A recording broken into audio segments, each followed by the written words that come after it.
संविधान सबको बोलने का अधिकार देता है। आपने हमारे शौकत साहब पर मुकदमा दर्ज कर दिया, संवैधानिक अधिकार के तहत उन्होंने अपनी बात को रखा। आपने दिल्ली के अंदर वो जो साधु बोल रहा था कि मुसलमानों को काट दो, उसके ऊपर नहीं मुकदमा दर्ज किया। शौकत साहब मुसलमान है, मुकदमा दर्ज कर दिया। बताओ शौकत साहब ने गलत क्या बोला, हमारा नेता गलत कहां बोला? मैं फक्र से कहता हूं कि हमारे हिंदू समाज के मल्लिकाए हिंदुस्तान बनाया गया। आज मैं फक्र से कहता हूं, जो दबाई हिंदू समाज से थी, राजपूताना समाज से थी, मल्लिकाए हिंदुस्तान बनाया। अपने यहाँ टोडामल को नवरत्नों में रखा, तानसेन को नवरत्नों में रखा, बीरबल को नवरत्नों में रखा। तो बताइए क्या हमने रखा? मुगलों ने रखा ना। आज आप कहते हैं कि हिंदू मुसलमान बढ़ जाएंगे तो हिंदू खतरे में आ जाएंगे। 800 साल हुकूमत करी, खतरे में नहीं आया। ये 8 साल ये बीजेपी की सत्ता आ गई तो आपने कह दिया कि हिंदू खतरे में आ जाएंगे। हिंदू अपने राम पर भरोसा रखता है और राम कभी ये नहीं बताते। अरे अब तो श्री राम भी 2 हो गए। एक हिंदुस्तान के उन सैकड़ों हिंदू भाइयों के जिनको मैं दावत देता हूं कि आओ मजलिस इत्तेहादुल मुस्लिमीन में, अगर इज्जत नहीं मिलेगी तो मैं भी पार्टी छोड़ दूंगा। मैं दावत दूंगा जनाब पंडित जी भाई हमारे द्विवेदी जो कानपुर से तशरीफ लाए हैं, जो भी अभी अभी मैंने आपके सामने ऐलान किया था। मैं आऊंगा कि भाई यहाँ अपने ख्यालों से नवाजें। यहाँ पर उपस्थित हमारे पश्चिम यूपी के प्रदेश अध्यक्ष जनाब मेहताब चौहान साहब, समीम तुर्क साहब, हाफिज वारिस साहब, मोहित फरगानी साहब, एहतिशाम मंसूरी साहब, जाकिर राइनी साहब, साजिद सैफी साहब, विधानसभा 29 कुंदरकी से मौलाना मुनाफ साहब, मोहम्मद आशिफ पासा साहब, कबीर गुरु साहब, मोहब्बर रब्बानी साहब, मोहम्मद फैजान साहब। आज यहाँ पर तशरीफ फरमा शोषित व वंचित समाज, शोषित और वंचित समाज मतलब जिसका इस्तेमाल किया गया, जिसका इस्तेसाल किया गया। अगर आज इस देश के अंदर आजादी के बाद किसी कौम का सबसे ज्यादा इस्तेमाल किया गया तो वो कौम कलमे ला इलाहा इल्लल्लाह मुहम्मदुर रसूलुल्लाह पढ़ने वाली कौम है। आज आप जानते हैं कि आजादी के बाद जब मुल्क आजाद हुआ तो दिसंबर के महीने में लखनऊ के रफायाम क्लब में एक कन्वेंशन बुलाया गया जिसकी सदारत मौलाना अबुल कलाम आजाद साहब ने की। उस कन्वेंशन में कहा गया कि ऐ मुसलमानों, देश आजाद हो गया है। देश के अंदर 2 सियासी पार्टियां हैं, पहली मुस्लिम लीग और दूसरी कांग्रेस पार्टी है। उस कन्वेंशन के अंदर ये कहा गया कि मुसलमानों, देश के जो मुस्लिम लीग के नेता हैं वो तुम्हारे नेता नहीं हैं, मुस्लिम लीग के कायद तुम्हारे कायद नहीं हैं। मुसलमान भोला भाला, मुसलमान ने उनकी बैक पर लब्बैक कहा। और ये बात उस कन्वेंशन के अंदर कही गई कि कांग्रेस पार्टी तुम्हारी पार्टी है, कांग्रेस पार्टी के नेता तुम्हारे नेता हैं। मुसलमानों ने कांग्रेस पार्टी के झंडे को अपने कंधे पर रखा और 1 साल नहीं, 2 साल नहीं, 3 साल नहीं, 60 साल का इक़्तिदार कांग्रेस के दज्जालों को दिया जिन्होंने आपके बच्चों का मुस्तकबिल नाली के किनारे कर दिया। आज मुझको बताइए, ये अगवानपुर है, यहाँ पर सरकारी स्कूल है क्या?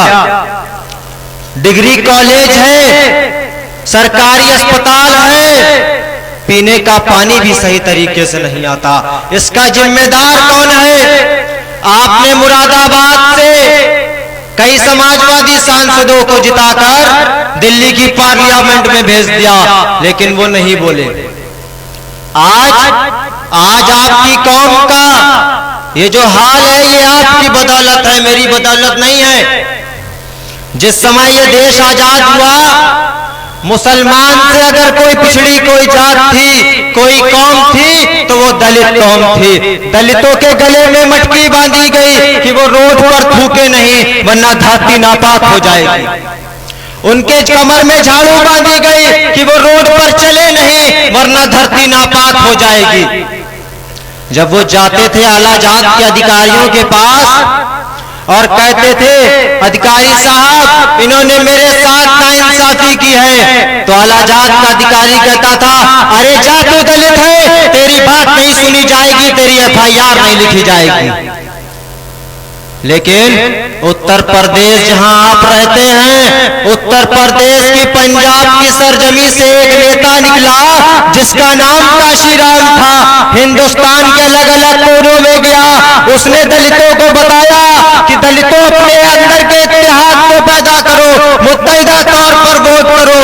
हिंदुस्तान की पार्लियामेंट के अंदर 131 सीट हमेशा दलितों के लिए रिजर्व है, लेकिन वो दलित तुम्हारी कौम के ऊपर हो रहे अत्याचार पर नहीं बोलेंगे, वो तब बोलेंगे, वो तब अपना मुंह खोलेंगे जब उनको जमाही आएगी। उन्होंने ये सब बातें हमारे दलित भाइयों को बताई, दलित भाइयों ने उनकी बातों को सराखों पर रखा और एक बार नहीं, 2 बार नहीं, 4 बार उत्तर प्रदेश की सियासत की हिस्सेदारी दलितों को मिली। बताइए मायावती यहां की मुख्यमंत्री नहीं बनी? 4 बार सियासत की हिस्सेदारी दलितों को मिलने के बाद आज दलितों के पास फिर भी सब कुछ नहीं है। इसका जिम्मेदार कौन है? इसका जिम्मेदार वो खुद नेता हैं जिन्होंने दलितों के लिए आवाज नहीं उठाई। वो वोट लेकर आपका जाते थे और खाके पैसे की दम पर आराम से अपना घर, गाड़ी, बंगला सब बना लेते थे। आज आपने अपने मुसलमानों भाइयों को वोट दिया, शफीकुर रहमान बर्क साहब को, ST हसन साहब को आपने जिताकर कांग्रेस पार्टी से नहीं, समाजवादी से है ना, आपने उनको भेज दिया। लेकिन आपको क्या मिला? आपको ये मिला कि पीने का पानी भी आपको नहीं नसीब हुआ। मैं आ रहा था अभी मुरादाबाद से, तो वहां पर रोडें ऐसी हैं कि जिस पे चल लीजिए तो आपकी गाड़ी का टायर फट जाए। इसका जिम्मेदार कौन है? इसका जिम्मेदार आपके द्वारा दिए गए वोट से जीता हुआ प्रत्याशी है। आज आप जानते हैं हैदराबाद के अंदर दारुल-सलाम के पास ओवैसी स्कूल ऑफ एक्सीलेंस है, जिसमें 36,000 बच्चे फ्री में शिक्षा पाते हैं। बताइए मुझको, यहाँ किसी अस्पताल है ऐसा? यहाँ कोई हॉस्पिटल है ऐसा? नहीं है। मैं अगर कहूंगा कि मेरे ब्राह्मण समाज के भाइयों, आओ ओवैसी के साथ मिलकर इस देश के अंदर ओवैसी साहब को प्रधानमंत्री बनाते हैं, तो मेरा समाज ये कहेगा देखो ये पंडित ने कलमा पढ़ लिया है, इसी के लिए ये ओवैसी के साथ है। लेकिन आज ये बात सच है कि हिंदुस्तान की पार्लियामेंट के अंदर वो नरेंद्र मोदी जो इस वक्त का विरोध है, उसकी आंखों में आंखें डाल के अगर कोई बोलता है तो नकीब मिल्लत बैरिस्टर असदुद्दीन ओवैसी साहब बोलते हैं। आज मैं जानता हूं कि मैं यहां से बोलूंगा तो SHO साहब, SO साहब, सबसे ज्यादा बुरा आपको लगेगा। बुरा लगेगा तो मैं इसके लिए माफी चाहता हूं। संविधान सबको बोलने का अधिकार देता है। आपने हमारे शौकत साहब पर मुकदमा दर्ज कर दिया, संवैधानिक अधिकार के तहत उन्होंने अपनी बात को रखा। आपने दिल्ली के अंदर वो जो साधु बोल रहा था कि मुसलमानों को काट दो, उसके ऊपर नहीं मुकदमा दर्ज किया। शौकत साहब मुसलमान है, मुकदमा दर्ज कर दिया। बताओ शौकत साहब ने गलत क्या बोला?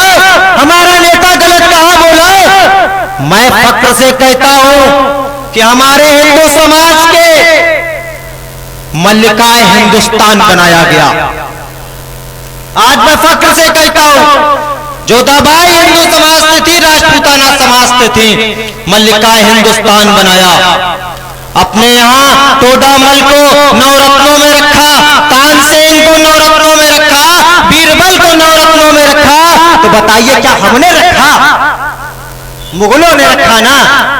आज आप कहते हैं कि हिंदू मुसलमान बढ़ जाएंगे तो हिंदू खतरे में आ जाएंगे। 800 साल हुकूमत करी, खतरे में नहीं आया। ये 8 साल ये बीजेपी की सत्ता आ गई तो आपने कह दिया कि हिंदू खतरे में आ जाएंगे। हिंदू अपने राम पर भरोसा रखता है और राम कभी ये नहीं बताते अरे अब तो श्री राम भी 2 हो गए। एक हिंदुस्तान के उन सैकड़ों हिंदू भाइयों के जिनको मैं दावत देता हूं कि आओ मजलिस इत्तेहादुल मुस्लिमीन में, अगर इज्जत नहीं मिलेगी तो मैं भी पार्टी छोड़ दूंगा। दूसरी बात, दूसरे से राम उद्देश के आतंकवादियों के जो हमारे मुस्लिम भाइयों को मारते हैं, जो दलित भाइयों को मारते हैं और कहते हैं जय श्री राम का नारा लगाओ। क्यों लगाएं? क्यों लगाएं? मर्जी है हमारी, पूजा करना हमारी मर्जी है, नहीं लगाएंगे। हम राम को दिल से मानते हैं, जुबान से नहीं। हम राम को दिल में रखते हैं और राम की पूजा हम दिल से करते हैं। जितना हम राम को मानते हैं उतना हम मोहम्मद साहब को भी मानते हैं। मोहम्मद साहब का जन्मदिन था, मैं गया, मैंने नबी साहब का जन्मदिन मनाया। वहां मुझको ऐसा नहीं लगा कि मैं कोई गैर मुस्लिम हूं। इतनी इज्जत बताइए मेरे हिंदू समाज के लोगों, आपने मुसलमानों को दी। ये बातें बड़ी गंभीर हैं। सबसे ज्यादा बुरा पीछे खड़ी, उनको लग रहा होगा मुझको कोई परवाह नहीं। मैं इस देश के अंदर संविधान के दायरे में रहकर हमारे बैरिस्टर असदुद्दीन ओवैसी साहब के कंधे पर रखकर बंदूक नहीं चलाता, मैं अपने दम पर बात करता हूं। आज दलाल मीडिया जो ये कहती है कि मुसलमान आज आपके लिए खतरा है, मुसलमान के मदरसे पर रोक लगा दो, मुसलमान के खाने पर रोक लगा दो, उसकी नमाज पढ़ने पर रोक लगा दो, ये मीडिया का फैलाया हुआ प्रोपोगंडा है। आज आपने देखा कि कर्नाटक के अंदर जब हमारी बहनों के कपड़े उतरवाए गए स्कूल जाने के लिए, तब एक सांसद बोला जिसका नाम बैरिस्टर असदुद्दीन ओवैसी था। आज मैं आपको बताऊं कि आप जो यहां पब्लिक बैठी है, इसने सोचा होगा कि चलो कर्नाटक के अंदर हमारी बहनों के कपड़े उतरवाए गए, मुरादाबाद में थोड़ी ना उतरवाए गए। इसी मुरादाबाद के अंदर आपके 25 से 26 लोगों को घर से उठा लिया गया, घर में नमाज पढ़ रहे थे ना। ये मत सोचो कि आज उनके साथ हुआ है तो हमारे साथ नहीं होगा, लगेगी आग तो आएंगे कई घर जज में, यहां पर केवल हमारा मकान थोड़ी है। इसी के साथ अपनी बात को समाप्त करता हूं। बहुत बहुत शुक्रिया।